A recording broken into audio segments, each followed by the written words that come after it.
સંવત 2081 આસો વદ દશમની ગુરુવારના પવિત્ર દિવસે પાટણ પ્રજાપતિ સમાજના ઈષ્ટદેવ ભગવાન શ્રી પદ્મનાભજીની પરંપરાગત જ્યોત સ્વરૂપે નીકળતી રવાડી ભક્તિમય માહોલમાં નીકળી હતી. તો રવાડીના પ્રારંભ પૂર્વે શ્રી પદ્મનાભ ભગવાનના મહંતોએ ભગવાન સન્મુખ પૂજા અર્ચના અને સમૂહ આરતી ઉતારી દર્શન પ્રસાદનો લાભ લીધો હતો અને ભગવાન શ્રી હરિના જય જયકાર તથા વાણી કીર્તનના સુર મધુર સુરો વચ્ચે ભગવાનની જ્યોત સ્વરૂપેની રવાડી મંદિર પરિસર ખાતેથી પ્રસ્થાન પામી હતી. ત્યારે શ્રી પદ્મનાભ મંદિર વાડી સંકુલમાં પરિભ્રમણ કરી ત્યારબાદ શ્રી ગણપતિ મંદિર ખાતે સંપન્ન બની હતી.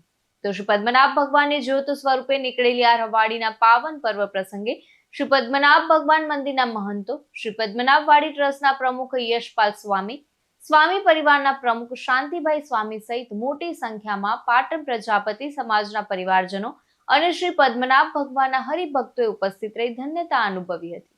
યશપાલ સ્વામી સાથે ચક્રવાત ન્યૂઝ, પાટણ.